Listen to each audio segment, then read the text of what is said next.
top of the book another day. Damn it. I hate when I don't have my stuff in order. Good evening and welcome to Mo Knows featuring me, Monica Mo Justice. Oh, yeah. How you doing, Smil? Get ahead on now. All right. So here we go. I should have went out to the car and got my freaking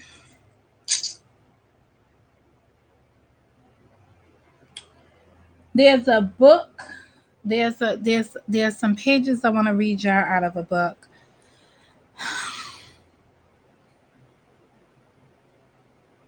Because a lot of things are going on with a lot of people that are dear and near to me.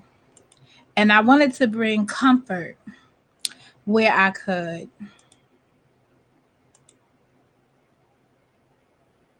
Me and my crazy behind self wanted to bring comfort where I can. All right.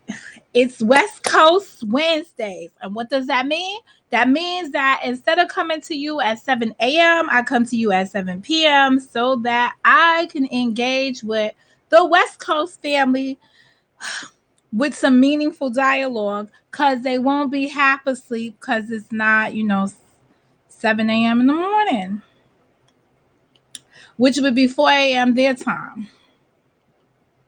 So, yep, that's my story. I'm sticking to it. If you don't like it, too bad.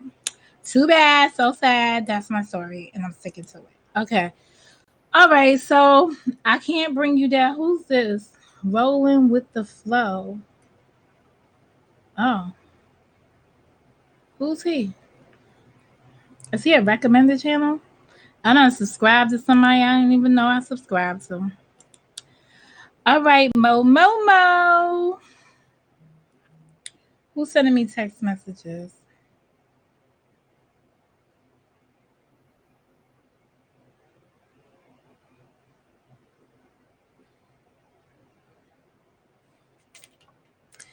So let me just tell her I'm keeping prayer on it.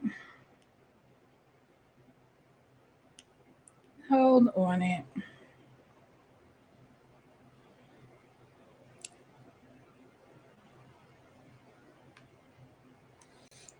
All right. That was one of my ex co-workers who has been unemployed for a little piece of time, and I reached out to see how I've been meaning to reach out for a couple of days to see how her job search was going.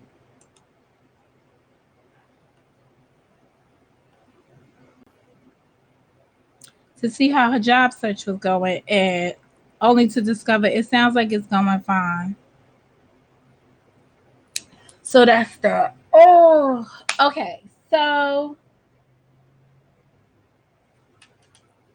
I'm losing it. Okay.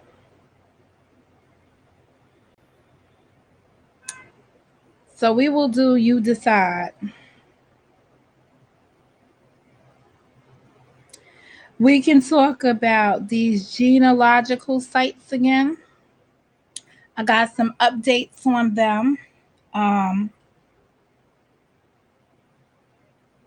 I want to talk to you about a new case I'm following for Monday, and why I'm choosing to follow it. And then, what was the third thing? I had a third thing.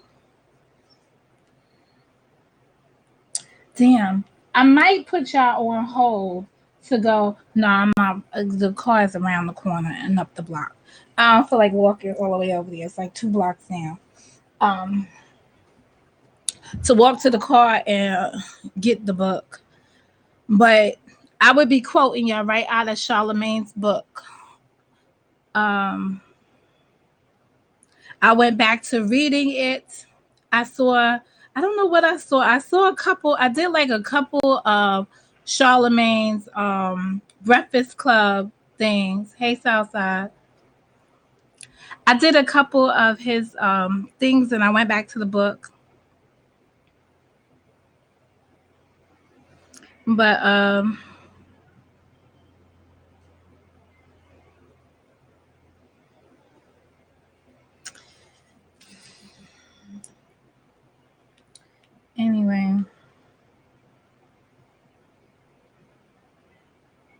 All right. Well, at least you having dinner. Want to see what my dinner was? I had Baskin Robbins. You know what color this is? It looks. I'm looking at it on the thing. It looks orange too, but it's really like a. I don't know. I had Baskin Robbins for dinner. I've been having Baskin Robbins for dinner for like a week. Eh, if anybody remembers when I had the car accident, ice cream helps me calm down. I had a horrible day at work today.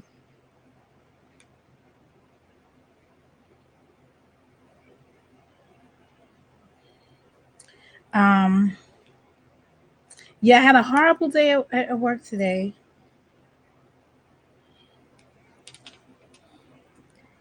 Hold on, I gotta tell her claim it.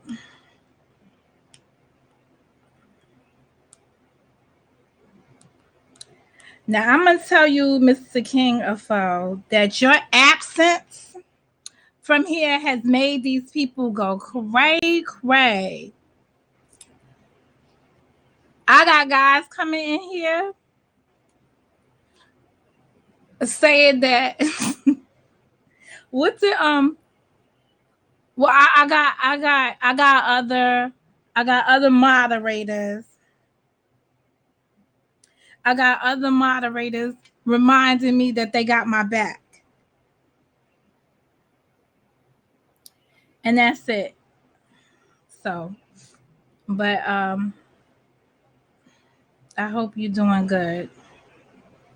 Why is she gonna keep texting with me? I'm doing fine.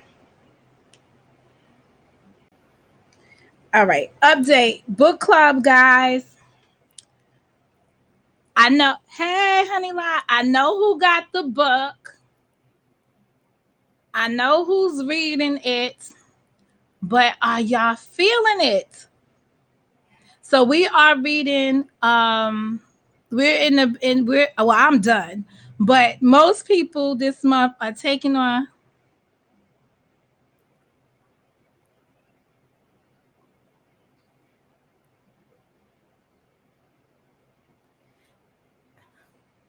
Most people are reading the book this month, The Four Agreements. And I think it was a good place for us to return and be refreshed and really get your plans in order. Um, yes, I read the book.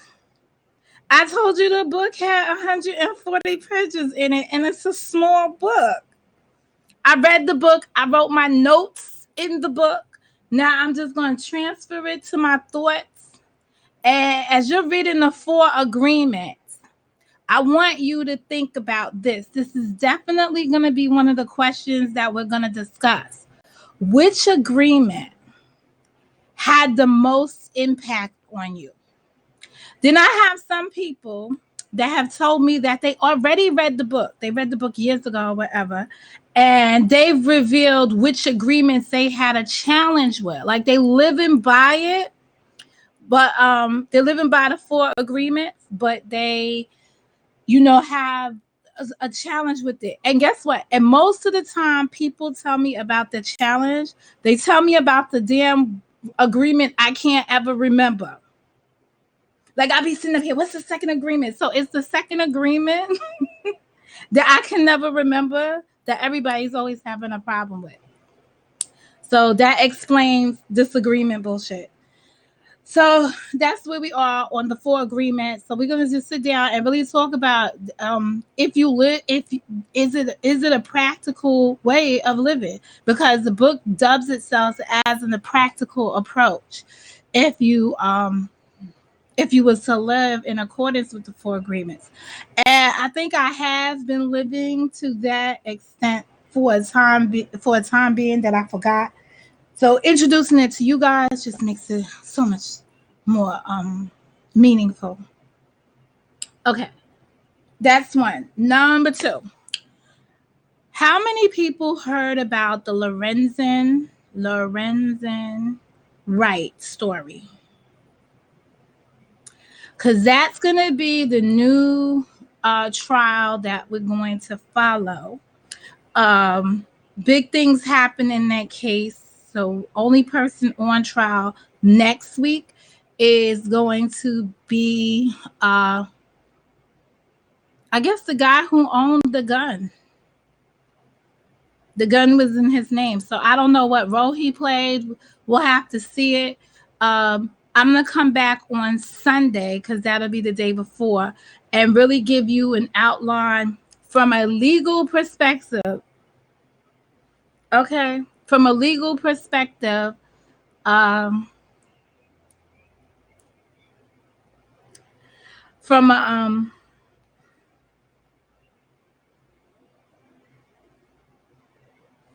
um, from a legal perspective, the case as it unfolds legally. I haven't decided. As far as I'm concerned, justice in this thing is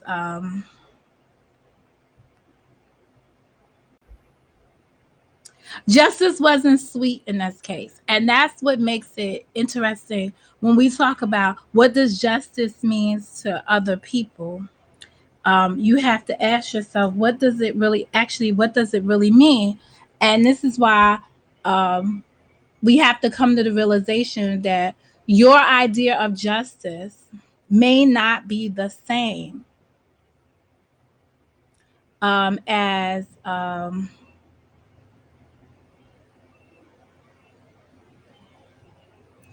it may not be the same as or you may not be able to get the justice that you seek, but what justice do you get to live by?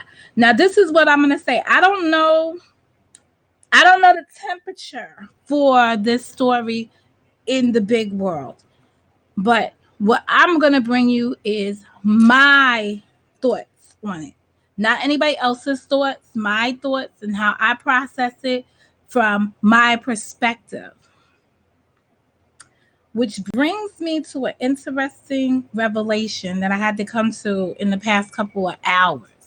A couple of days ago, I was on a platform or I was in a room and somebody wrote a statement inside the chat that was to the effect I dislike when people speak about their perspective, their truth. Oh, this is her truth. This is his truth. Ain't no fucking thing as someone's truth. And I said, oh yes, there is. You get truths based on where a person is in their story. So when they tell you something, you're hearing their truth because they are telling you the story. Girl, please. You killing yourself. You killing yourself, girl. I do not do that. you killing yourself.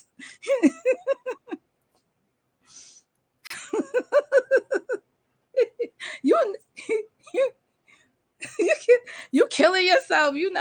I don't know what these people do. They could like, they could dislike. I don't know. We just gonna leave them alone in the nighttime. Let them be in their own world. But the conversation I was having with so the person was like confused about us calling shit our perspective, right? And I mean, see, calling it her truth, his truth, or whatever truth. And I started to reflect on that. And they were absolutely correct. I've gotten so caught up in this YouTube space that I've allowed the jargon from the YouTube to dominate. I feel as if we are dumbing ourselves down to fit into the community jargons around us. But how does that language transfer into your real life? When someone's telling his truth, her truth, or somebody else's truth, they're basically giving you their perspective on something based from their POV. So we learned what that was, from their point of view. So why would one want to call it his truth, her truth, and then their own truth. So I'm going to go back to calling things what they are. Hey, Queen Tasty, and that will be perspectives.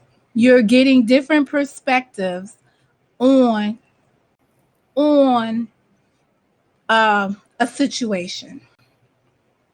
And the reason why I want to encourage more reasonable language around here is because that's what you hear in the real world. But since we've been here dealing with so many liars,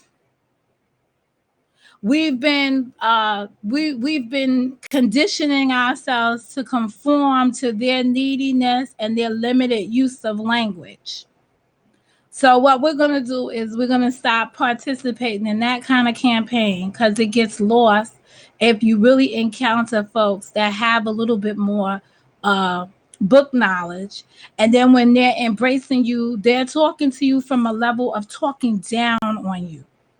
And I ain't prepared. And yes, I said I ain't prepared for people to be talking down on me that are talking in circles.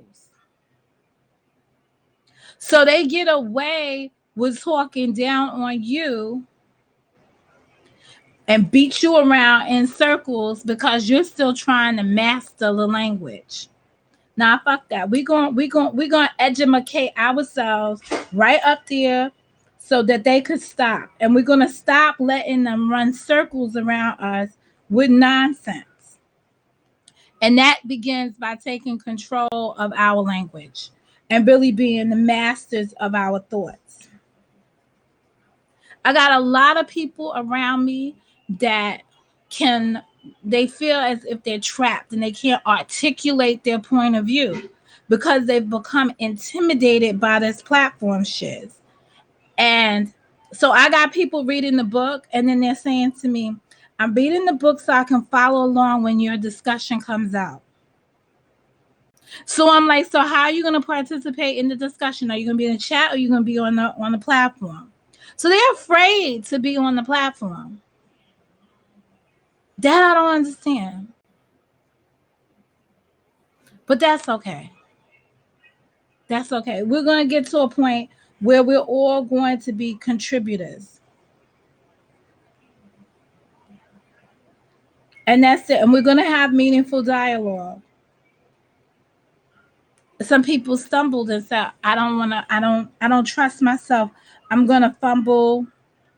I'm like, you're going to fumble? There's no right and wrong answers. But then again,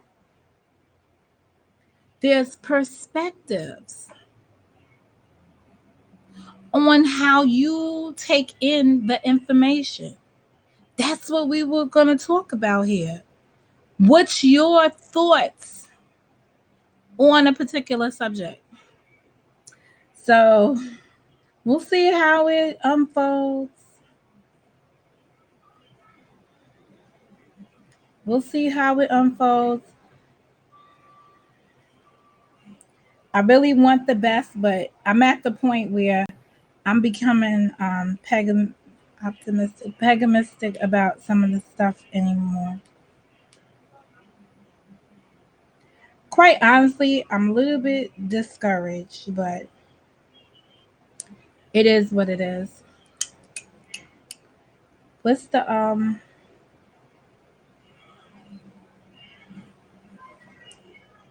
I know what I'm looking for, but I can't get it in my head.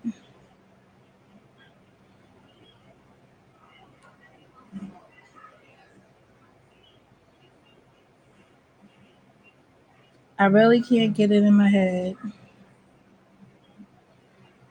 But I am glad that I'm able to follow. I really can't get it in my head. I'm able to follow Charlemagne's book so I could get it up out of here and bring it to y'all and move on. So the book club will convene. I'm gonna tell y'all on October 13th at 7 p.m. to discuss Shook. I think it's called Shook One by Charlemagne the God. So I'm moving along in my books, and I'm moving along on book night. So we will move along to discuss that on October. And make sure I get the date for y'all correctly. I'm gonna do a little snippet up there. October 13th, 7 p.m. We will be having an open discussion on Charlemagne's book.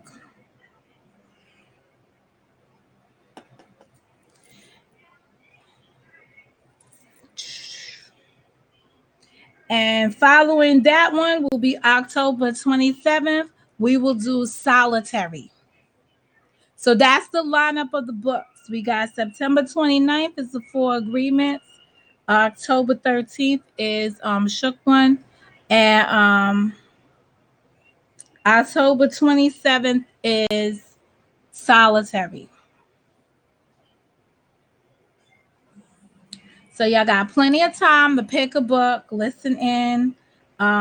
If you choose to do Solitary, you should start it now, because that'll give you the whole rest of this month and all of next next month.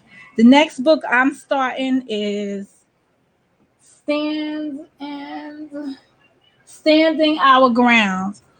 I'm gonna start that one at the end of the week. By Saturday, I'll be on that one, Standing Our Ground, and we know that that's about one of the shootings that is one of the police involved shootings. So that's that. I did hear an update in the case of the little girl found, the 5-year-old found in the closet.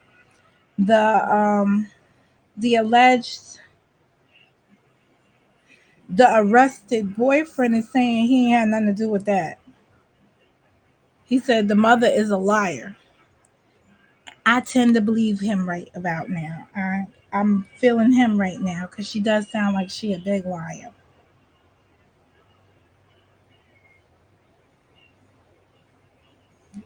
And that's it.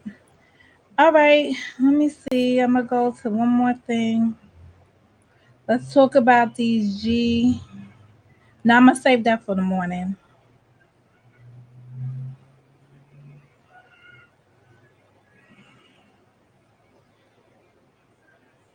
I'm gonna save that one for the morning.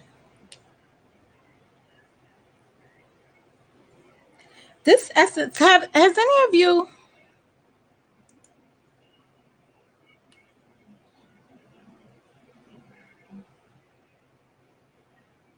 Oh, the little Hispanic girl. Yes, yes. But the boyfriend said that he didn't do it, so he's been arrested. I think I reported to y'all he was arrested, but the only highlight I had from him was that he didn't do it. So he spoke from his jail cell and said he didn't do it. Booyate, booyate, booyate. So he said he didn't do it. Why I can't?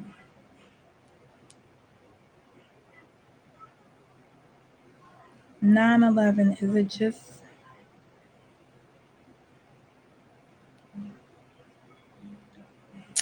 That's another thing. Here in New York, the governor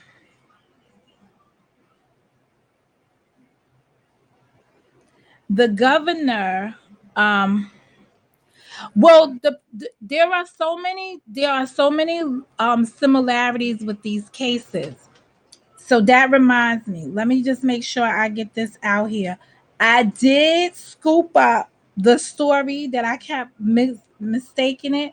These are all based on this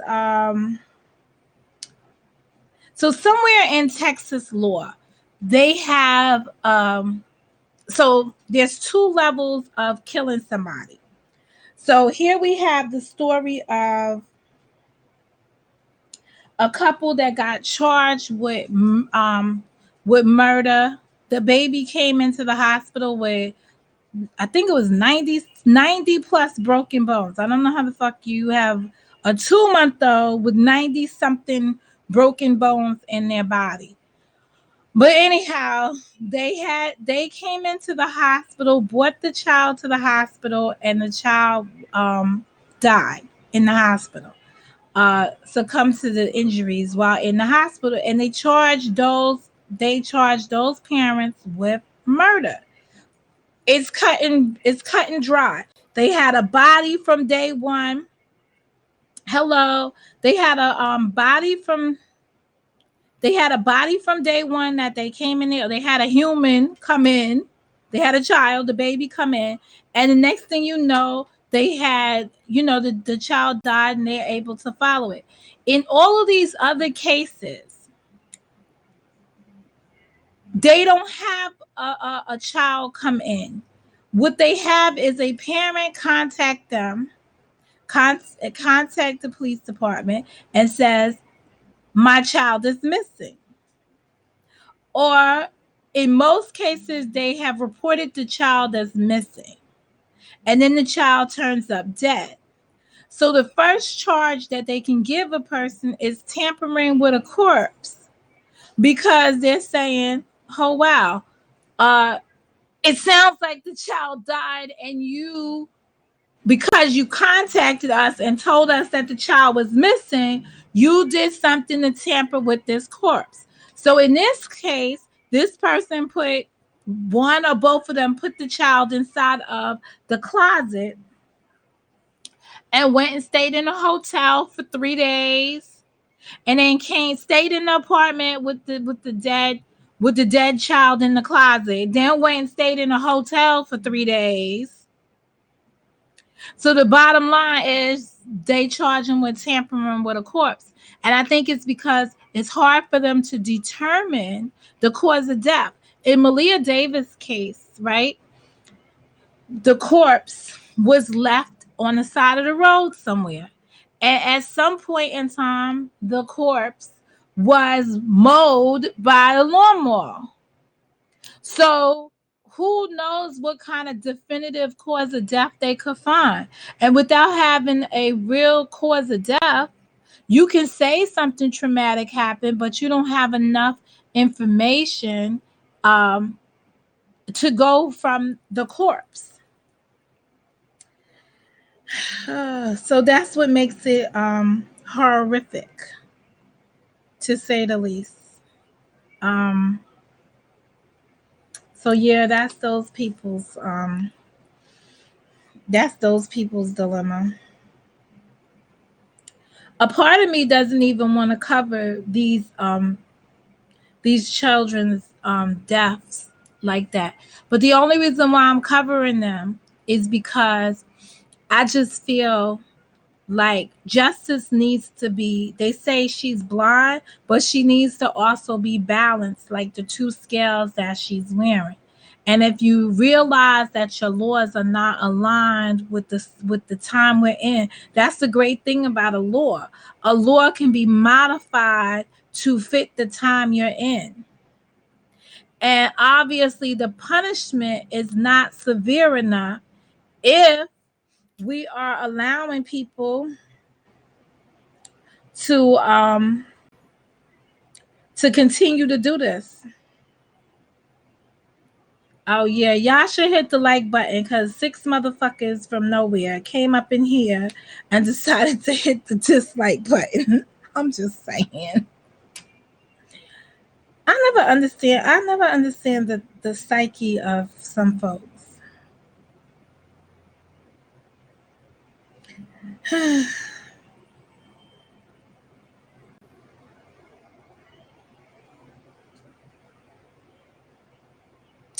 I know. It's just horrible. Okay, where am I?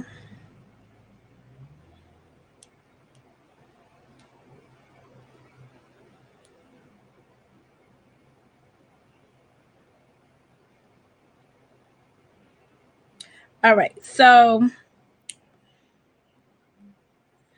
I don't really know. I don't really know. But there was another case. I saw it. I hope it wasn't in Texas too.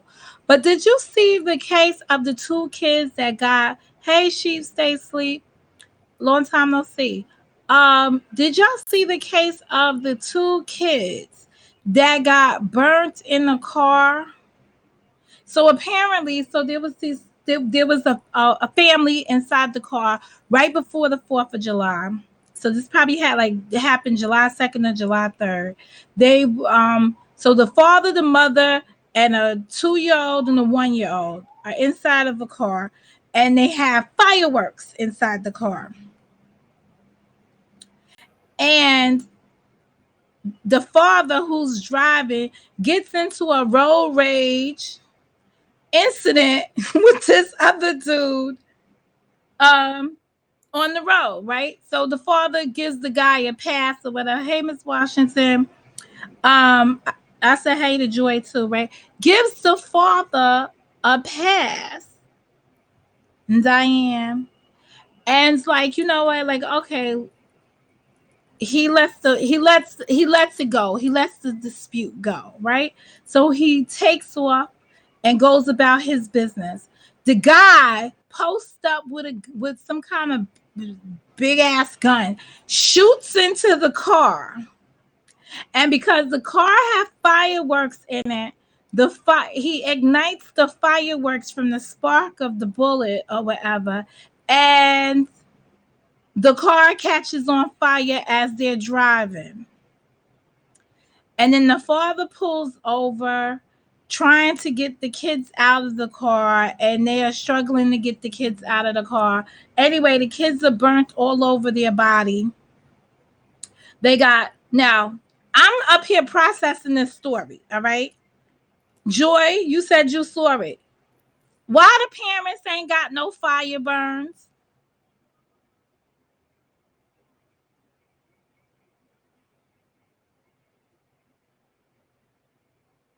Ain't no damn freak accident.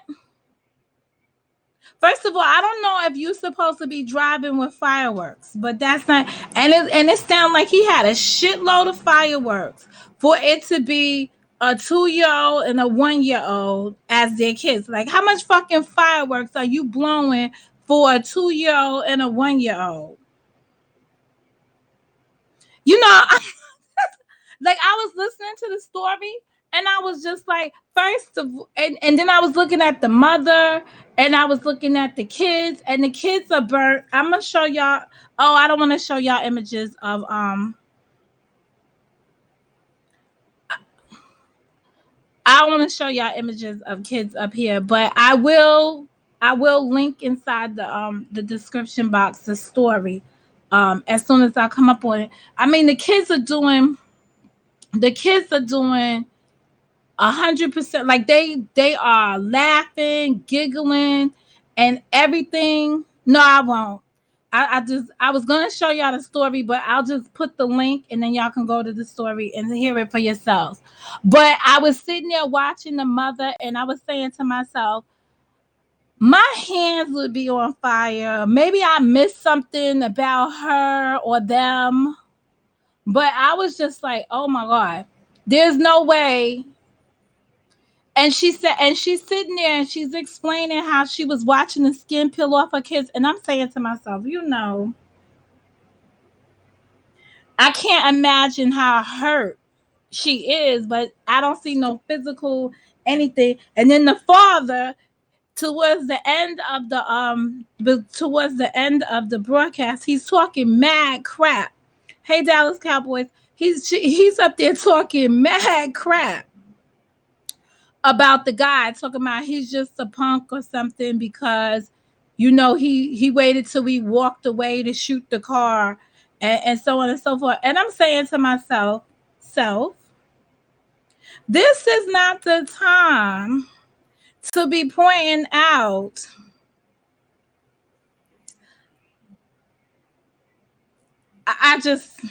I digress, because I don't know, I was just like, this is just the stupidity of men. But honestly, there was too many fireworks in that car for him to be doing fireworks for those two little kids. So to me, it sounded like he had a hustle or something going on, and they went and got it. But who knows? Some people like to have big firework parties. But that car was on the road. They showed pictures of the car as it was driving, and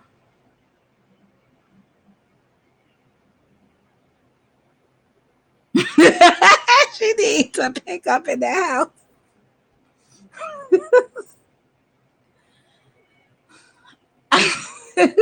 Joy, you was all in. You was all in there. But I just was like, I don't know. I don't know.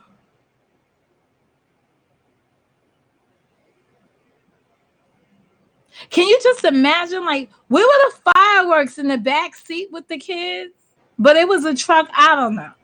I, I saw the car as it was driving in one of the photos, and you could see. First of all, the car was driving, and you could see the fireworks were going off inside the car. Like it was like pop, pop, pop, pop, pop. Man, in real life and in real like well that was real life, but can you imagine like you popping fireworks outside? These shits was going off all inside the car. Fireworks that's supposed to go up in the sky and bloom out and do all that other stuff was doing all that shit in the car, and you could see the car it doing it, you could see the fireworks going off in the car. Anyway, they will have a lifetime of surgeries and stuff, but what is incredible is the resilience of the kids. They are very happy. And let me just give this credit to their mom.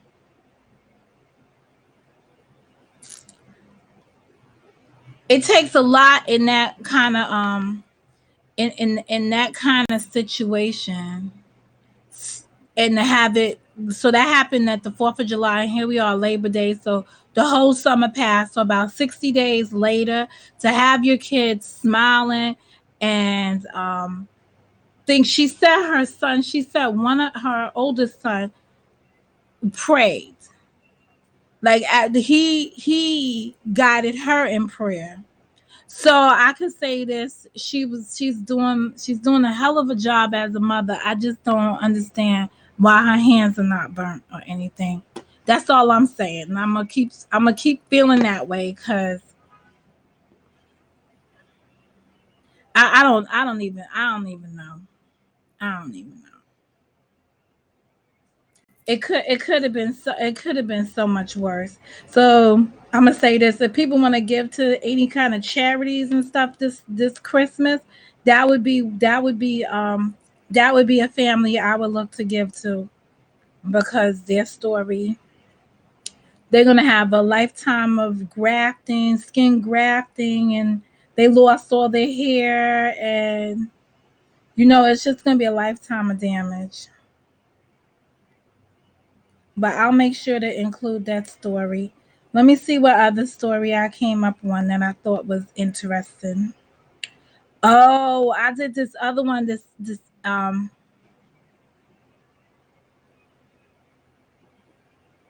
yes, he she said her son told them to pray. Like, and she went into prayer with him. But I know why, because her ass wasn't burnt.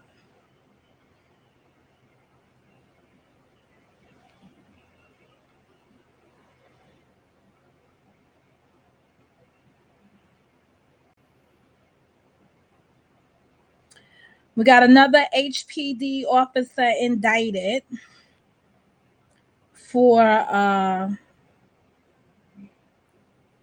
abusing for excessive force. Yeah, oh, well, let me just say this. The guy that shot into the car, he was arrested. So he is in court. That's why Justice here, Miss Mo Justice here. That's one of the stories I want to follow throughout time, but it's evident that he is guilty. I just want to know what's the thought process. So what makes it interesting crime to me is that he recklessly endangered the passengers in the car. Willfully, knowingly, or willfully did it, right? But how much do you hold him accountable for the fact? So I guess it could be four counts of attempted murder because he shot into the car. But how much of it do you hold him accountable for the fact that there was fireworks in the car? Is that reasonable that people are riding down the road with fireworks in the car and that the fireworks went off and caused that amount of damage?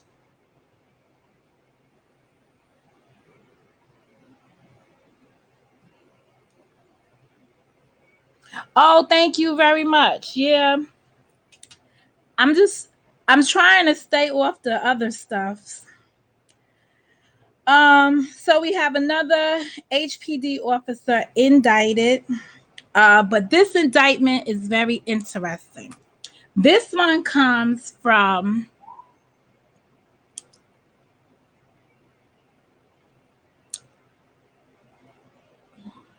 so first of all, it's in hold on. We begin here at 5 o'clock with that police officer on the wrong side of the law tonight. Thanks for joining us. I'm Bill Biessa. And I'm Lauren Freeman. We first brought you the story last night at 6. Now the Harris County District Attorney's Office and the police union are speaking out about that indictment. Channel 2's Brittany Jeffers is following the story for us from downtown Houston. She's live with the story. Brittany? Okay, so this, because I got a few police officers indicted lately, but this police officer beat the crap out of the dude. And I got another police officer to talk about tonight too. He beat the crap out of him and they indicted him. I'm gonna follow that one because the police union came out and had strong words. And let me see if I get to that point in the story. I want you to listen to this Joe Gamalelli. I never like police union folks, but I just want y'all to listen to what this dude had to say. And trained by the Houston Police Department. Of Dwayne Walker on a controlled substance charge. So on November 14th of 2017, during the course of an arrest, Officer Purvette kneed a gentleman who was being arrested in the face, causing a blown out orbital. Houston Police Officers Union. All right, so I want y'all to understand what he did. The officer kneed the person in the face. So he gave him one of these knee jobs, right? And the police union's position is that this is an approved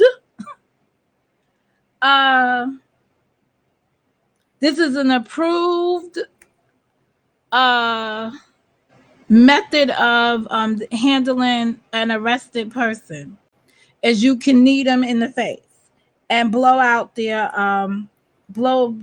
that much damage to his face.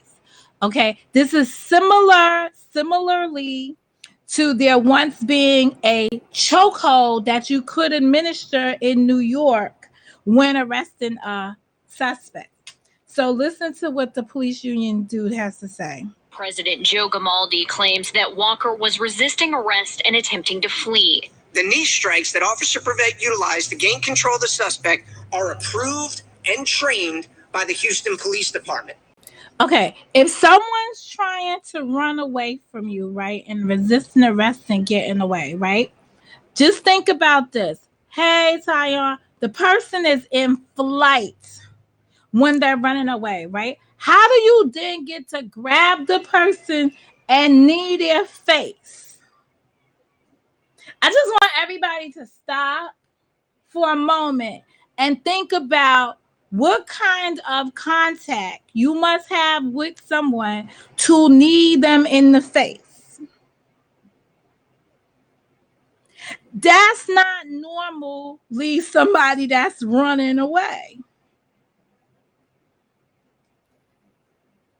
Now, if he would have said, like the guy was resisting arrest and we were struggling with him right here or whatever, I still don't know about this kneeing in the face shit. How many many times in altercations do they need to knee people in the face? And this dude's face is messed up. They are acceptable within department procedures, training protocols, and guidelines. Gamaldi called the indictment questionable and says this document shows that HPD exonerated Prevett of use of force in the case in July of 2018. Because a rigorous and thorough investigation, including body camera video, was done by the Houston Police Department and the Independent Police Oversight Board, IPOB, and they found no wrongdoing from Officer Prevett. Okay. No. So listen to what happened. The police department and then the oversight department found no wrongdoing. But Houston initiated this new department, this new division, a civil rights division, and the IAD, so the Internal Investigations Unit, IUD, Internal Investigation. I don't know the fuck the name of it, but one of those units forwarded the case over to the Civil Rights Department. And then the defendant or the arrested person here, he wrote on a piece of, looked like toilet paper, but he wrote on a piece of paper to that division to ask them to look into his case. So they looked into it and they forwarded it. So they're saying it's not our decision to make. They convened stuff. And hold on a minute. They convened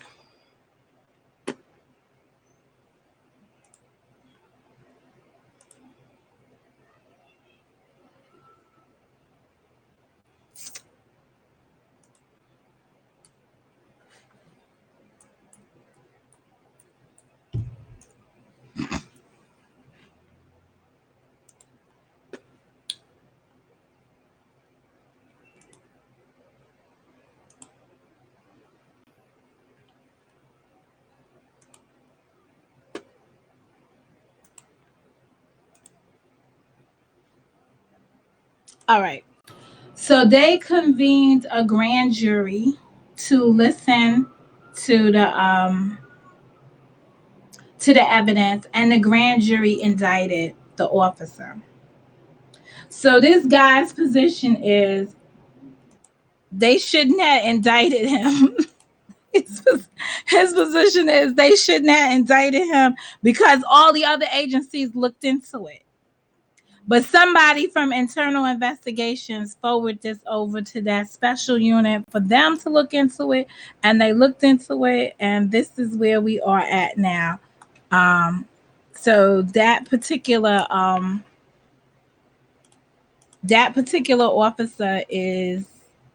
has been indicted. So I guess he had to turn himself in. But this was before they had the other corrupt officer. So they've been having a whole bunch of officer-related problems. Hey, Gab. Officer-related problems over there. The Malia Davis case, #1 donations. All right. There's one more police officer thing. Let me just see if I want to finish with this dude because he was a hot mess. However, in March, Walker wrote this letter from jail asking for an address to HPD's Internal Affairs Division to ask about what he describes as excessive use of force. Prosecutor Michael Harrison says that the Civil Rights Division received this case several months after the initial incident. This case came to us through IAD, Internal Affairs of HPD. The process with the Civil Rights Division is the case comes to us, and then it's our duty to present the case to a grand jury. That happened yesterday, and they made the decision to return an indictment. So that's how he left it. He said the case came to us. We presented it to a grand jury. They rendered an indictment, and we go from there. Real talk. I like that. I like that. I think it's just telling people that we understand that you are the men in blue, but you also have to be more responsible with how you're doing, what you're doing out here in the community. All right, there is one more police officer.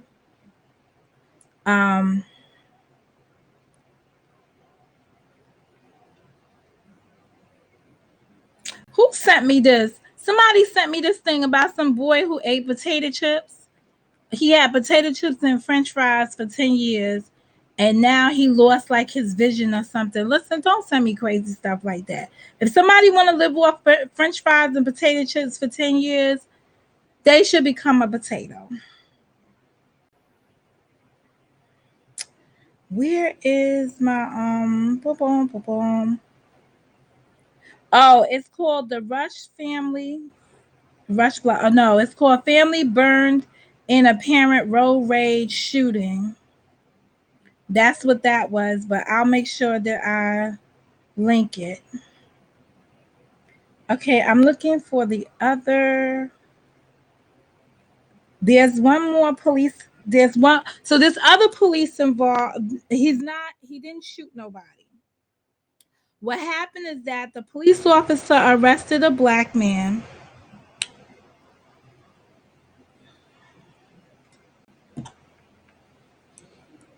Oh boy, once the shit starts, it just is like, bye girl, get out of here.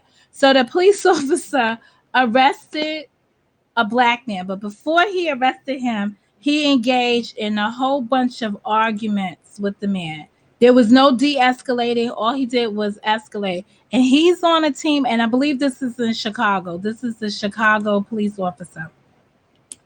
And he's on he's on the I'm about to tell y'all. He is a member of the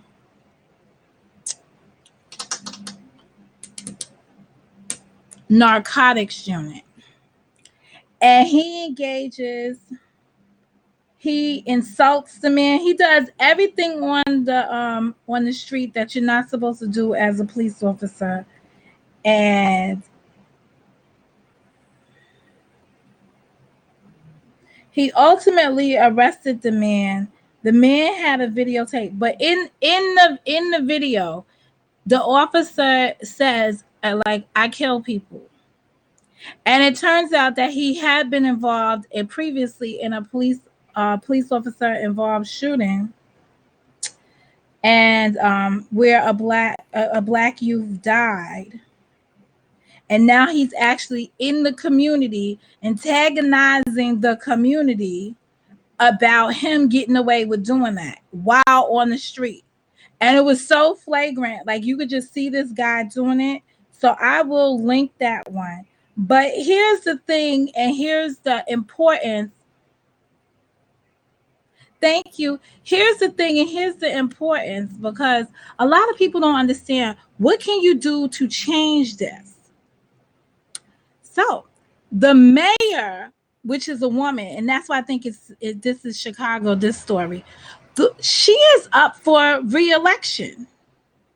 And this comes out as one of the campaign topics. So while they was like doing this campaign debate, this is one of the topics that came out. So then she explains during the campaign debate what the protocol is. But the officer is still on the street. So no one's followed the protocol. So the question becomes, why elect? So we just going to keep somebody in office? And it's a black woman. So it's a woman of color sitting there in a mayoral spot as the leader. Well, lady, lead. You shouldn't be sitting up there and this come up as a campaign topic. Same way I felt about this mayor we got here in New York. It shouldn't have taken the embarrassment of having the Eric Brown case be presented in the arena for a conversation. And I'm gonna tell y'all right now, this is a limited conversation on politics. So if you're a weirdo from the other side of town, you can stay over there, because I'm not talking politics. I'm talking antics. I'm just saying, because I don't want to have no weirdo coming in here telling me anything about politics or any of their own personal politics. I'm just talking about somebody that obviously is in office, that obviously is elected to represent that body, and something is going on her watch. So normally when you're speaking to politicians, right, and they want you to vote for them, they are giving you an idea. of what you expect them to say. Like they're giving you, they'll say to you what you expect them to do when they hold the seat. So you're saying like, I pledge, I'm going to do this, I'm going to do that, I'm going to do this other thing, right? Here is somebody who's in the position and she not holding it down. So you need to be held accountable for that if you're not. You shouldn't just think you're going to sit in that position if you are not holding the people accountable in that position. That's just crazy to me. Crazy, crazy, crazy. So, and that's where you can erect change. It starts in your vote because you have that person sitting in office and she's not being held accountable to you. But, you know, I'm going to leave that alone. Where is it? I'm going to find each of these stories and tell you about them. But my biggest story, so you guys can start doing your own due diligence. Sunday night, I'm going to come out here and talk to you in respect to the Lorenzen Wright case. And I have to break that, and then I'm going to go tonight. I have to break that down in levels. And I believe the way I'm going to present it to you is what happened based on the investigation, because there was like 48 hours. This happened in 2010. He was murdered in 2010 on a dirt road. Not really a dirt road though. It was like one of those side streets. Like if you ever, it's like a side street that if you're familiar with a town, like damn, like I live in Jamaica, Queens, right? So we got. I live in Jamaica, Queens. Yeah, I'm gonna try to present it, but I want to present it because the following day, one of the gunmen is going on trial. And if you don't know, in last month in July, well, the month before last, I was supposed to tell y'all this shit about a month ago. Well, about a couple weeks ago, but the problem with it is I kept digging and digging and digging because I'm the type of person that when I get presented with some shiz, right, I start to then ask myself, I start to ask questions about it, and then I want answers to those questions. So until I could find those answers, I be like stuck. But the wife pled guilty, the ex-wife pled guilty. And I want to be able to present to you the Main Street media's influence and then the facts. Because it was amazing to me, just some things that the simple 911 call. I got a recording of the mother saying that other statements were made in the 911 call. Now, I would have never thought about this, but I was talking to a subby the other day. No, I wasn't. Talking to an influencer the other day, and an influencer asked me a question.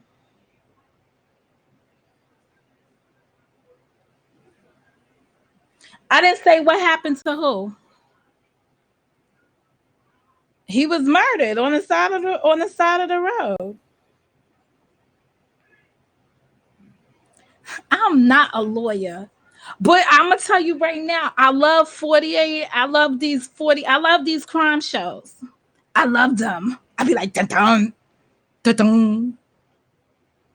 On the road.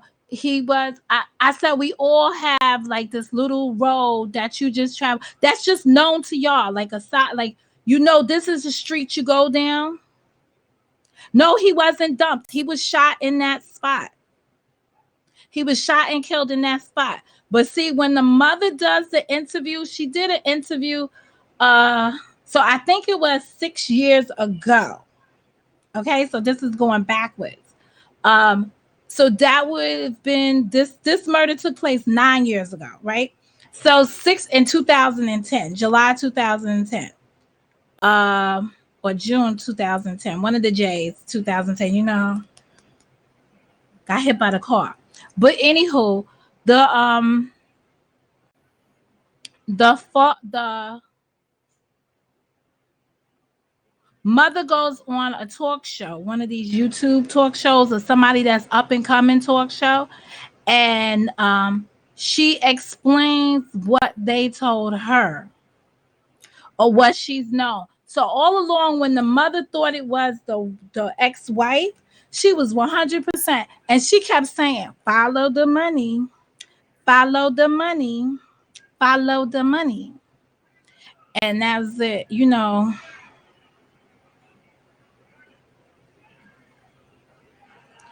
I gotta check something with one of the guys that got arrested, because one of the guys that got arrested, he got arrested for killing his girlfriend or his wife. He killed his significant other, and then he tried to cop a deal with this case by telling what he knew in this case. And they gave him some kind of amnesty. And the other defendants would say that, hey, you gave a guy amnesty, but he might be the person that did it. Whoever you gave the amnesty to, that's blaming it on me. But the bottom line is he was murdered by the woman that bore him 7 kids. And I'm gonna tell you why this like came on my radar in the first instance. Couple of weeks ago, 2 weekends ago, I was on this damn LMP show, right? And the guy was talking about ratchet ass basketball wives, right? So he was asking me if any of the other basketball wives, like he wanted to focus on ratchet basketball wives, and I didn't understand why, because he brought up Juanita Johnson, Magic John, no, Juanita. I done fucking made the bitch a Johnson, all right. Juanita Jordan. See, brain work. So he was making her out to be like a harlot. And I was like, yo, she's my hero, because she my shero, because she got the bag and walked away, right? But she put work in that relationship and so on and so forth. So I felt she was entitled to it, right? But now you have this chicken head right here, lady, do this stuff, and it's just crazy. But the mother's interview, so I gotta figure out how to get the mother's interview to dispute the fact. Like, I want to present it in a way where I tell you what the media said and what was presented, and then the mother's side of it. Like, I gotta figure out how to really do that, because it's crazy. But that was supposed to be my second mother this week in the series of Amazing Moms, like the power of a mom, the mother's love. Like, I was going to start off with Kanika's mother and talk about her strength and resilience. Then I was going to speak on this mother and her strength and resilience. And I have a few other mothers that have been through some stuff, and I was going to talk about their strength and resilience. And then it just dawned on me, no matter how well I try to preserve the image of woman, right? Wanting to show the positive imagery of women, you will always get that one story, like this woman right here who took the life of her husband or set him up. Nah, I didn't think it was appropriate. If we had done the life, you get this one woman who behaves this way, and it takes us back so far back. You understand? But she just was a trifling. There are. I don't want to call them ratchet, right? And I don't want to call them gold diggers. I want to call them what they are when I was growing up. And the people that use the bank between their legs to get everything that they wanted. Everyone knows the woman that had the bank between her legs and she got everything that she wanted. And you just be like, how she managed that? the bank between her legs. It was like the sweetest spot on the earth. She definitely used it. No, there's a difference between the whole and the whole lot of shit. See, once no, she wasn't. I don't view her as ratchet. I view her as what the mother said. The mother said that she should have had her arrested because she started. Now I don't know about this, right? But she said she started dating her son since he was 14 or 16 in his teens when she started dating him, and she was 5 years. So she basically was 5 years older than him. So that's either a fact or non-fact. So we'll have to check that.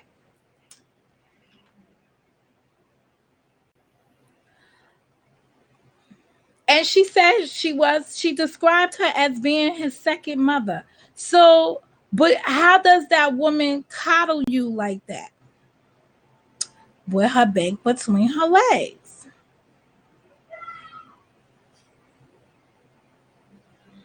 Oh, you're on to are you talking about Teresa Martin? I'm talking about so Miss G, are you talking about Teresa Martin or are you talking about Lorenzen Wright's mother?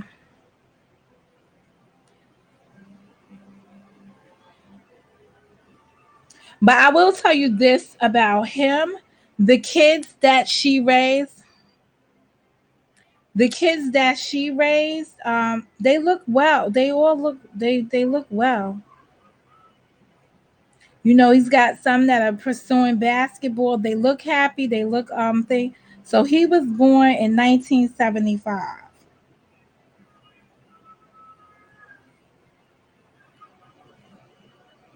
All right, I'm trying to find where's that. Don't tell me they done.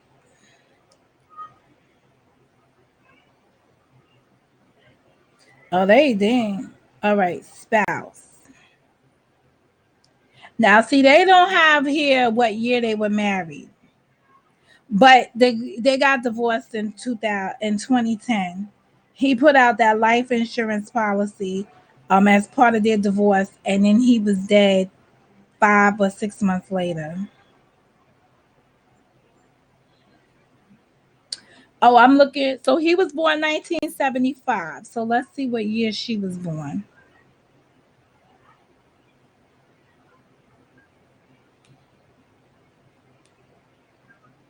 Why she even got a page?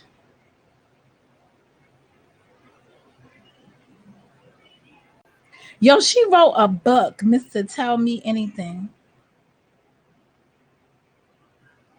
Yeah, he did. He did.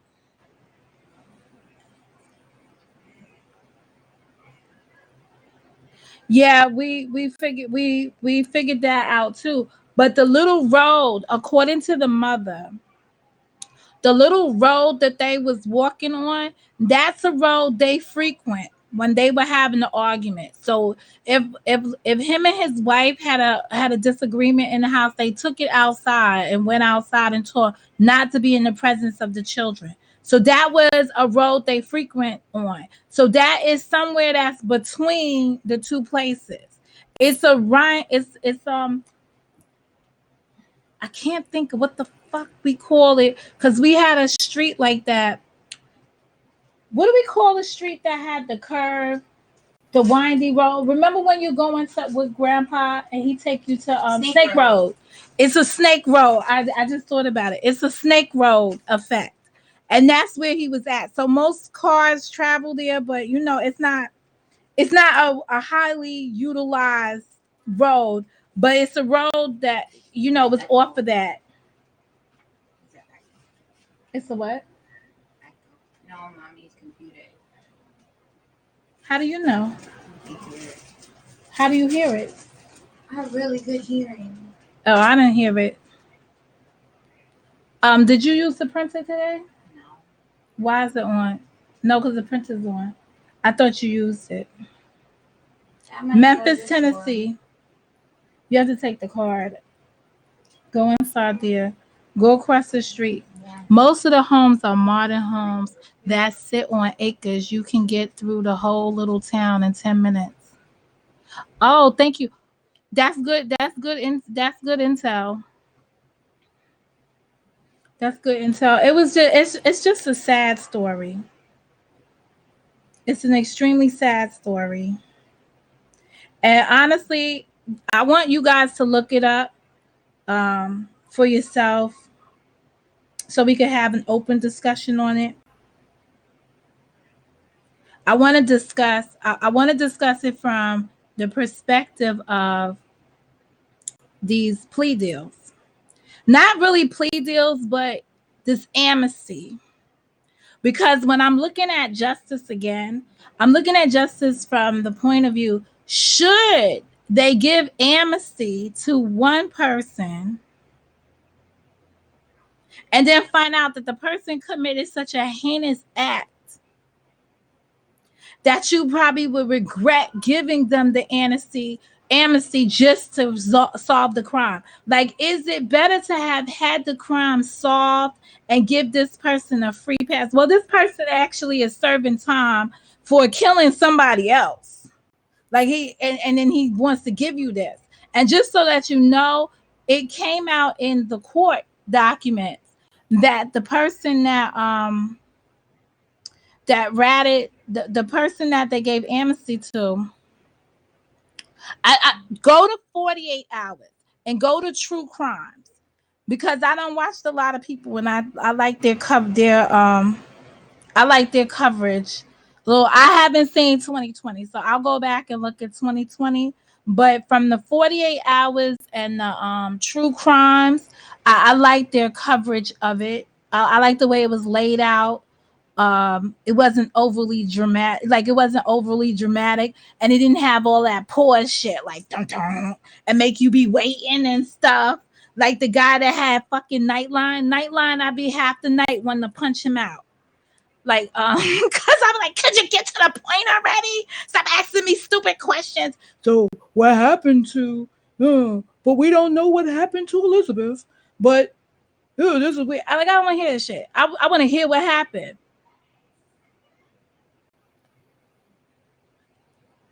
Oh, yeah, you've got to have money to live in Germantown. And this was the worst part about this whole thing, is that the 911 recordings, right? So apparently, Lorenzen called 911 right before he was shot. And it was recorded the 911 operator. So she answers the phone. She's like, who is it? And where's your emergency? And then you hear gunshots fall out, right? And then you hear the 911 operator say, all I hear is gunshots. And then that's it. Yes. And that's all you hear, right?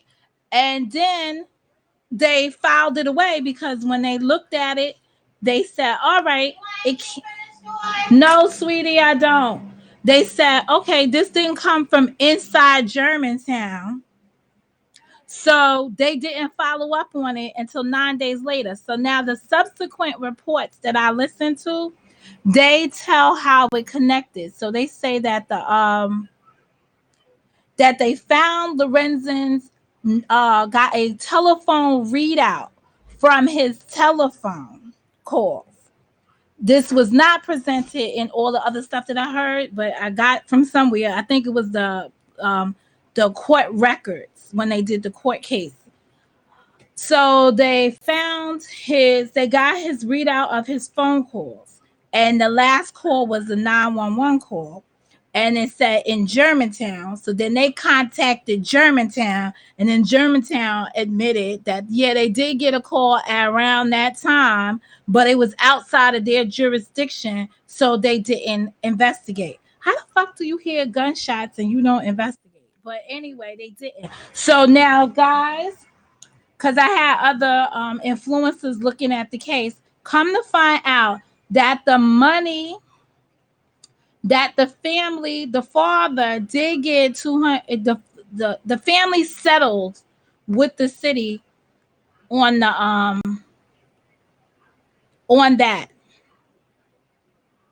So there was a settlement with the city for that 911 call.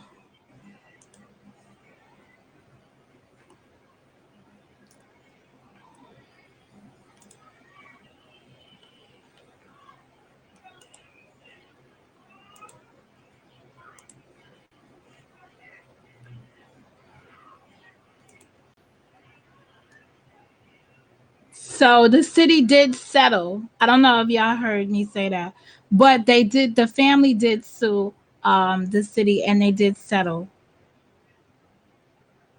on that 911 case, on the 911 call.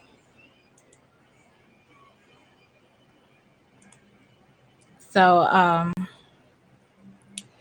that was interesting developments. But the way you hear it on the news, they make it sound like all of a sudden the police department started to look at, went back and searched their 911 calls. No, no, no, no. The police went through his cell phone records. So they made it sound like it was a track phone, like it was some fucking throwaway phone that he was using, like he was on some drug mission. But somewhere else it makes it, they say he used his cell phone. He made a call from his cell phone. And that's it. Now the mother says that she heard on the tape, she heard him call somebody a bitch. The 911 portion that they released to us, that you only hear him say "God damn," or "oh damn," or something with a damn in it. But I didn't hear no bitches. But the mother contends he said bitch. And I probably can't play that interview because that comes from another YouTube channel.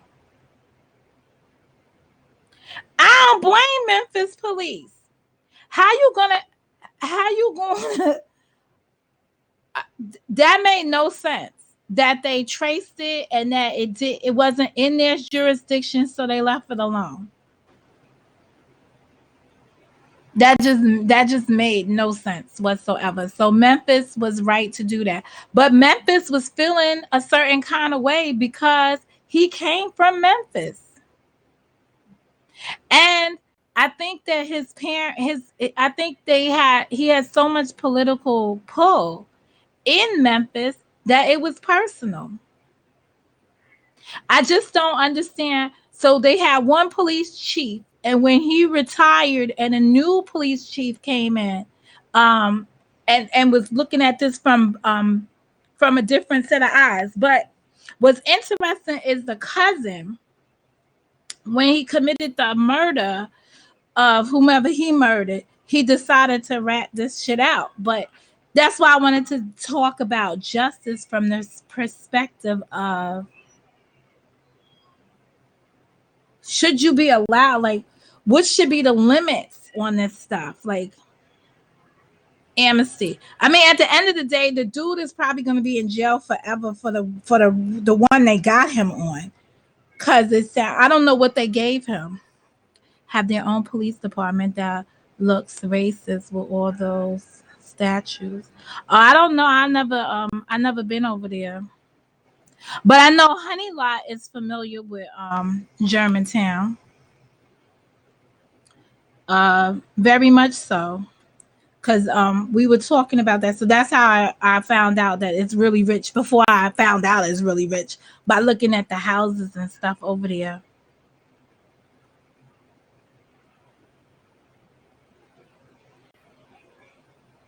Yeah, I kind of figured that, but I thought the mother was very reserved by wanting to just be in the lives of her grandchildren. But the interesting part about it is that the woman wrote a book and she was about to write a sequel. And they better prevent her from doing any more books while she's in jail.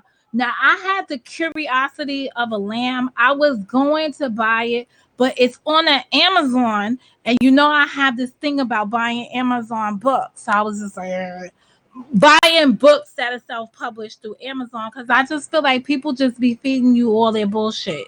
And some days I don't want to hear everybody's bullshit. But this book probably took up sales when she got arrested 2 years ago, and it probably took up. I thought the mother was the mother said that as a mother, she should have protected her children better. Lorenzen's wife should have protected her children better, because they had to go through. They're the ones that have to answer now. Your mom killed your dad, or part it had some role in it, but she pled guilty. The charges she pled guilty to was definitely participating in planning his murder.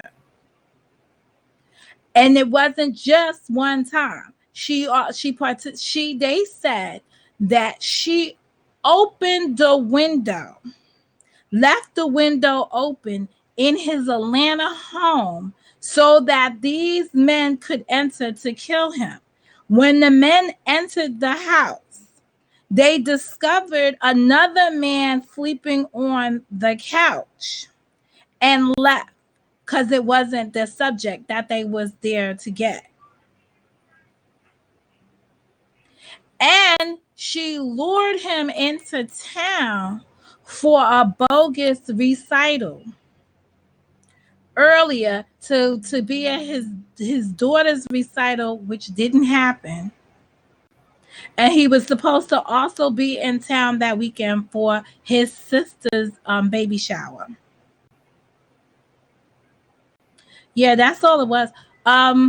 Yeah, that's basically it. And the mother on that other interview, she explains how he first started the NBA and he had his money deferred. Like there was, it was safety nets put in place, and how she was able to persuade him. Oh, wait a minute. The mother goes on to say, every year on her mother's anniversary of her mother's death, she goes into this whole drawn out, I can't take it, depression thing. And then he ends up giving her something, a house, a car, something to get her, to break her out of depression. The mother was like, he knew that was coming, so he might as well just get the gift ready.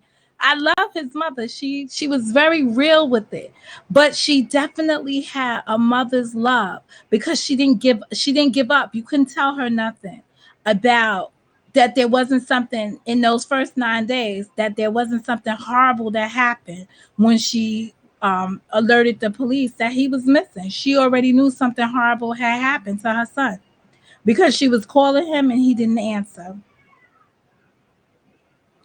And that was just it. And just to think that he was like 200 pounds, 6, 7 feet, like I don't know how tall he was, but enormous. And just to sit there and just to be laying out inside the elements, that's it.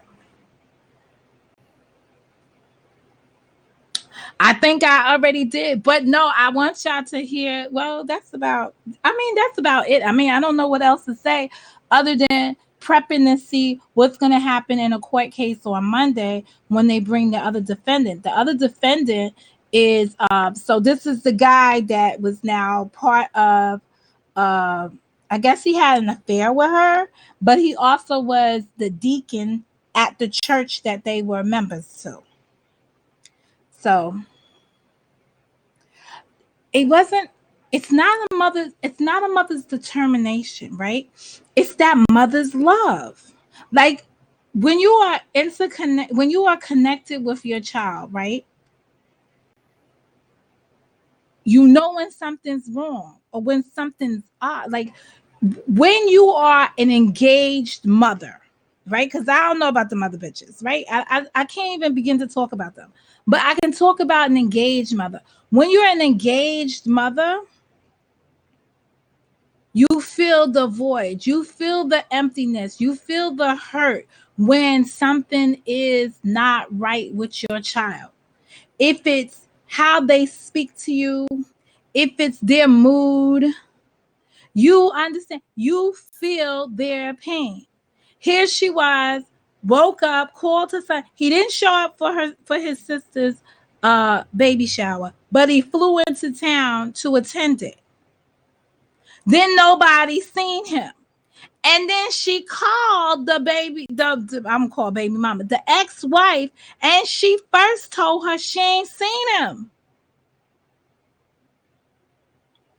So that was just crazy when somebody puts him in the place of going to the house.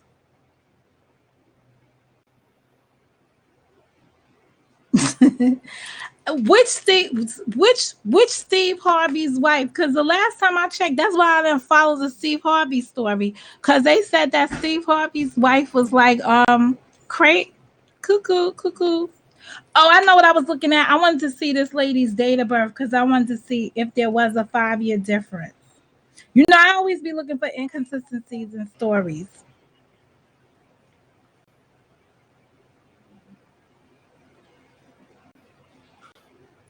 But I don't know. I'm not following her. What the hell is this? I don't want to follow her. I just wanted her biography. How much did you take out? 20 or 40? 20. Okay. I sent you an email receipt. Okay. Yeah, that's how I like my receipts. Email.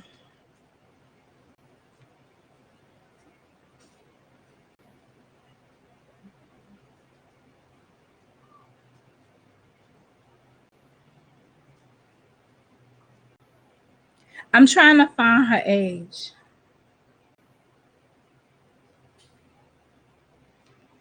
That's weird though.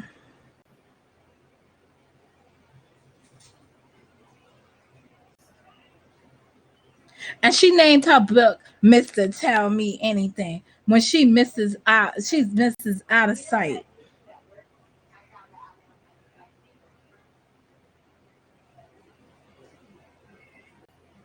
Personally, I think he just never had a chance with her. He was doomed from the start.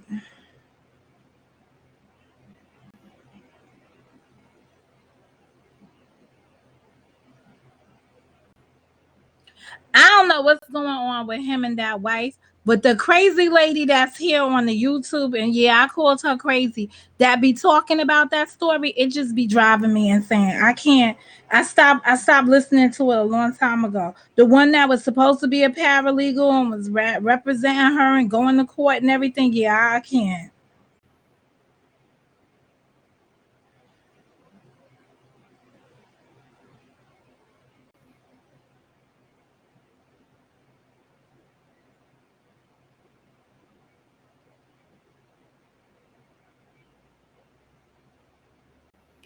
I am still trying to find. Hold on. I don't know why I won't give her date of birth. It just gives.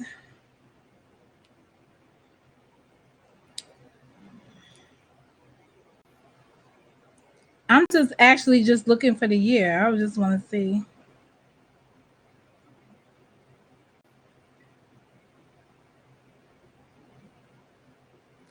No, they said she was born in 1975 also.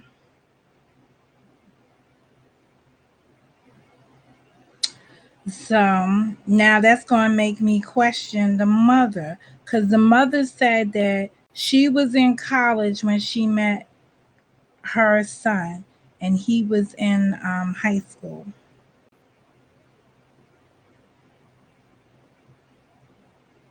But I'm gonna tell you, them 1975 babies, they got dropped on their head too. Them must have been something in that. Let me see. Does it say what month she was born in? No, it just says she was born in 1975. There's something wrong with those people too.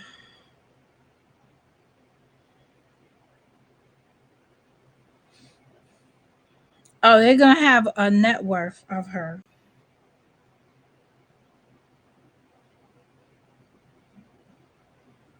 Oh, see right here, she couldn't. 1971. She's even older than me. So ding ding ding, his mother was right. So, but she's 4 years older than him.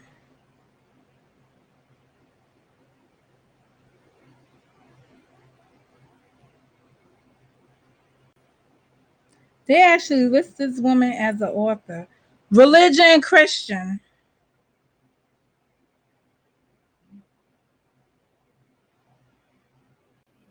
Who is she married to now? They don't even want to put his name up here.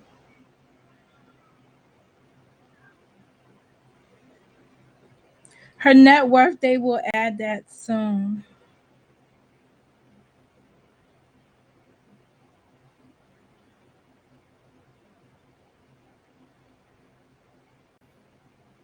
And that's it. All right. And the third part of what I was going to talk about when it comes down to this is know your attorney. Because in all of these cases, right, the prosecution dumps a lot of evidence.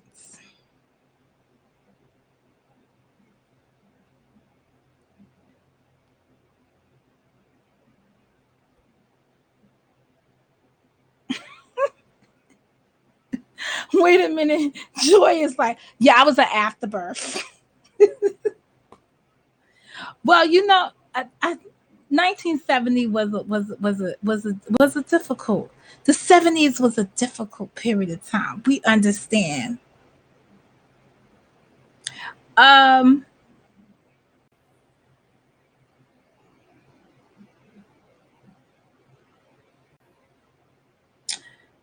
The the DA turns over tons of evidence. So earlier this month, right, or last month actually, because in August somebody asked me to look at evidence that they got from the evidence they got in a case, going through the evidence, logging it, giving my thoughts on it, looking at it, highlighting key stuff, and I did, and I sent that back or whatever.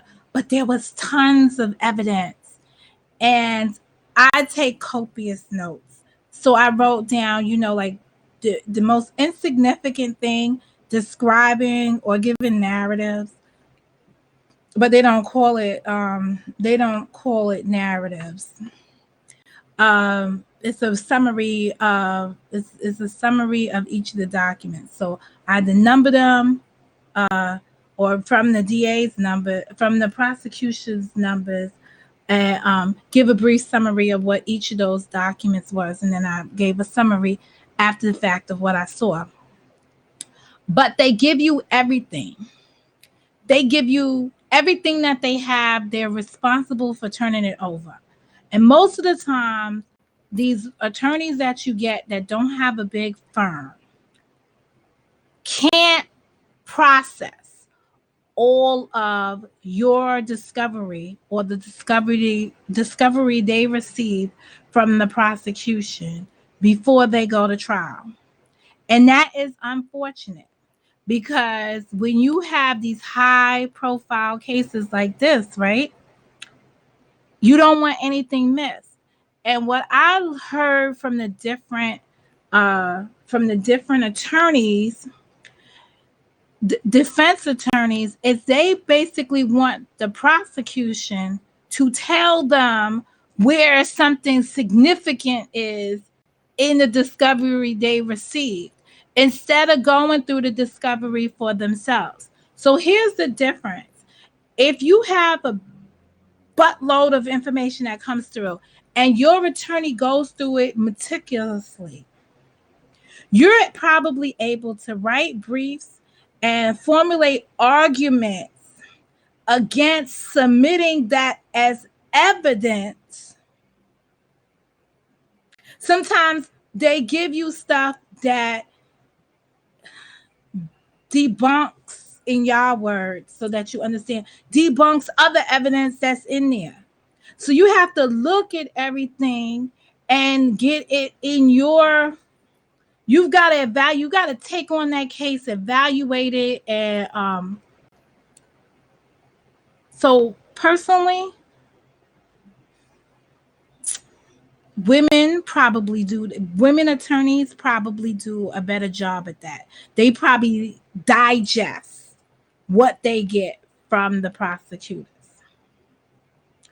I'm looking at these men attorneys. They look for shortcuts. They look for you to take in. They look for you, the defendant. So if you are a defendant, They look for the defendant to take a plea because they really don't want to go to trial. And you have to look at the attorney you got. So when you see O.J. Simpson get off, right? Understand he had Johnny Cochran and the firm behind him. You've got Snoop Dogg get off. Snoop Doggy Dogg got off. He had Johnny Cochran and the firm behind him. When we talk about Christopher Darden, who removed himself from representing the killer of Nipsey Hussle. Wow. Do you know what that killer was getting? He was getting an old school attorney who was going to look under every rock. Christopher Darden was a threat from all aspects. Yeah, the alleged killer. Right. You're right. No, that's why I just said killer. I didn't want to say his name. So I was trying to avoid that. But do you know you're getting you're getting old school people that are true to form and will follow through. Then these new school people that just want it simply handed to them. So in this case, this woman had like two attorneys. She had a female and a male attorney, right? The female attorney did not do the argument to the judge, but she was feeding the information to the attorney that was making the argument. So what happened was sometime in May, they had a hearing and they were challenging. So the wife, her attorneys were challenging the admissibility of the wiretap. And he sounded like he didn't even understand what argument he was supposed to be making. But the woman was feeding him the details. And I was saying to myself, man, you should just tell him to sit his ass down and let her go and feed the details. Let her go and argue why they shouldn't admit this, why they had the warrant for the wiretap was insufficient. It sounded like it was her research. She should have argued it because I think she would have argued it more passionately. And I will tell you, this is why I'm gonna watch this trial. This judge pissed me off. And here's why he pissed me off. Because he's a black judge with a prosecutorial viewpoint. His point of view, his POV, comes from a prosecutor's stance. So yes, he wants to make sure that the prosecutor doesn't violate his prosecutory responsibility. And he wants to make sure that the court can't be overturned. So he's looking at that from a procedural point. And you know, most of the time I can respect that when we have black jurors, right? Jurists. I can respect that. But here's where this thing just lies in. He was making most of the argument for the prosecution. And he was kind of like reassuring everybody that this is what the prosecution did. So like he said it in a leading way, like, yeah, this is what I believe he's done, because this is what they do. And so it's like reminding him, like, yo, you better be doing this stuff, but this is what I'm putting on the line that you probably have already done. But it was said in such a way, the power of words. So I want to go through that with you guys, because it was just like, did he just say that? I was blown back. Your job as a judge is to make sure that a person has a fair trial. Both ways. that it's fair to the people and it's fair, like you sitting in the middle, making sure that that lady justice is balanced. You're like, you're the one doing all of the tilting. Like you the one, you the judge. This is your role. And I just found that interesting. But he also said that he didn't have, you cannot, in a, what are they calling this document? In a protective order, right? And a protective order is something that's sealed to the court. So in a sealed document is a protective order, which means that this cannot be disclosed to the public for some reason. And they were asking for the protective order to be revealed. And he was like, I've opened this, I've seen this, but this is not supposed to go, this is not supposed to be for public consumption because it is a protective order. Not the same thing, hello to the people, as an order of protection.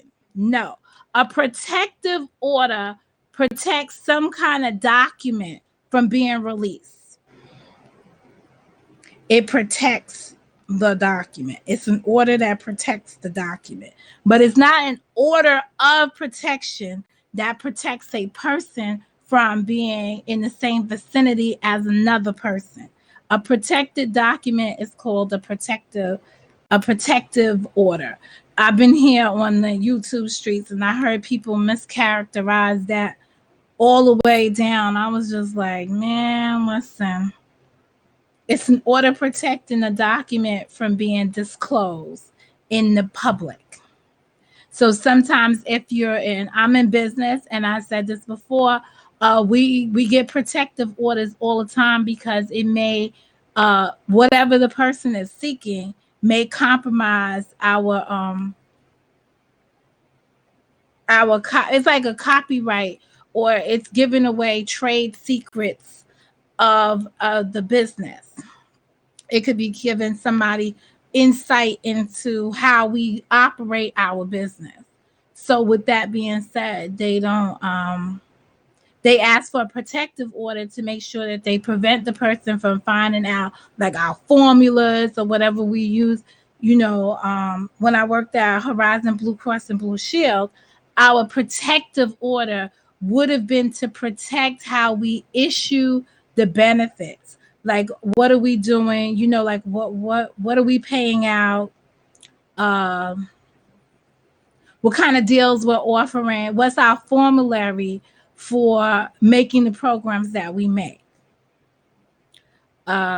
What's our thought process behind it? Anything that is giving away your trade secret or how your company is formulated, you can request a protective order in a subpoena, and you have to present why this information needs to be protected, and then the judge makes a decision if that information should be protected, and then he'll say yes or no, and then you'll be able to present the information to the person where areas redacted. So you have to give the protective order in its clear format, and then you give the protective order in its redacted format, which means you crossed out what you don't want the other person to see, so then the judge could see the document. So sometimes we have like a whole page, so you'll just see like a whole big black box across the page, so that page can't be seen. And you can have pages and pages and pages like that, but then the real document the judge is looking at and can see what you redacted.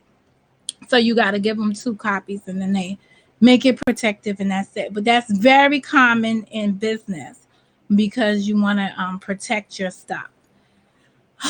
Anyway, we'll come back to that tomorrow morning. I don't know what we're going to talk about, but because it's just a regular Thursday morning, we go back into our gated community happily. I want to thank all of you for participating. Joy, Ivame, Honey Lot. We had some newbies in the room that were very informative, gave some good intel about Memphis life. So thank you, Scarlett Monet, for being so informative and making us abreast of the difference between Memphis, introducing us to Memphis and What was the other thing? Germantown, keeping us. So we appreciate that. That's information that you could use. You can only get it in real time. Wonderful, excellent. Shout out to my moderators, King of Foe and Gab, who stopped in. Thankfully, there was no work to be done today. Miss G for always keeping me straight and narrow on the politics side. Yeah, she gets all into that politics. Like, what did you say? Um, Sam Francis, she was chilling in the lounge. I didn't have no Satsuma today, but shout out to Satsuma and of course to Lisa. Lisa Marie. They weren't here today, but they watching and replay, and I want them to hear their names as we go through it. But I also had Sheep Stay Sleep who came in. There was a new name to us. It was Lisa something that came and see my brain is not good, but my brain is good to new people's. Uh Diane Sagittarius was holding us down. Tyon, my movie partner from another realm or another dimension. I ain't some ish came in here. Uh, I ain't some ish. Isn't that thing? Yo, click on it and see if I ain't some ish got a channel. But I appreciate the feedback and the involvement. Then we had Dallas Cowboys, and that was Lisa Daniel. That's who we had. Miss Washington, she probably gonna come in at the end and say, "Girl, I'm still here, hanging in there." Queen Tasty, you know she's a Shabalicious friend. So shout out to Shaba out there because she probably was listening in the wings somewhere. And then there was ugly ass Faye. See, with some pretty good commentary. So thank you for coming in and joining us along with Miss Tawana. And Miss Tawana was trying to rally y'all up with hit the like or take a hike. And that's it. And y'all know my one and only, my number one entrant in here was King of Fall. I feel so happy when I get to say his name, but I'm gonna just keep it jiggy because I gotta stay professional. Did I say Ibame? Oh, and shout out to Katrina Boyd. Let me see. Am I missing any of the influencers? Let me get my influencers on deck because y'all just need to know who's in the influence lounge all the time, anytime, everything. Shout out to Sky's the Limit because the limit is what it is, when it is, how it is. I just haven't seen her in a minute, but she might be in the backdrop somewhere. A lot of people be in the backdrop chilling. I get it. I really get it. I really get it. I'm making a thing for the book club too. All right. So we got, I said her, Alan Walker. Just want to introduce y'all to the influencers on the most part that really, really dig in. We've got we got Alethea. Oh wow, girl. We got Alethea.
Y'all know me. I reset the whole damn button. I do refresh on it, but you know you're not supposed to be doing refresh. But I don't know how to do other things. You know, I gotta be doing things quickly. I be doing shit just to do shit. You know that Mo is a craziness. Let me go back to my people. There's Daniela. Then we got Diane Sagittarius, Miss Washington, Miss G, Gab, Honey Lot, my brother from another mother, uh,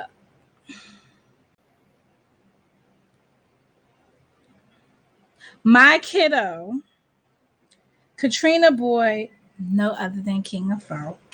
Um, Wonderful Excellence, Lisa Marie, Eva May,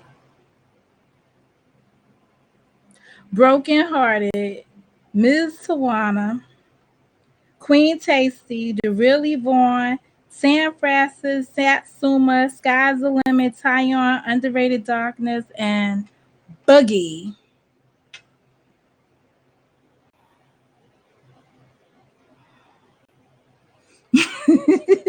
She said she just hung out in the lounge. We about to get a concession stand over in the lounge. I'm about to get people to come out and give you stuff in the lounge. Anyway, this is Mo, and I've got to go. I'll see y'all in the AM.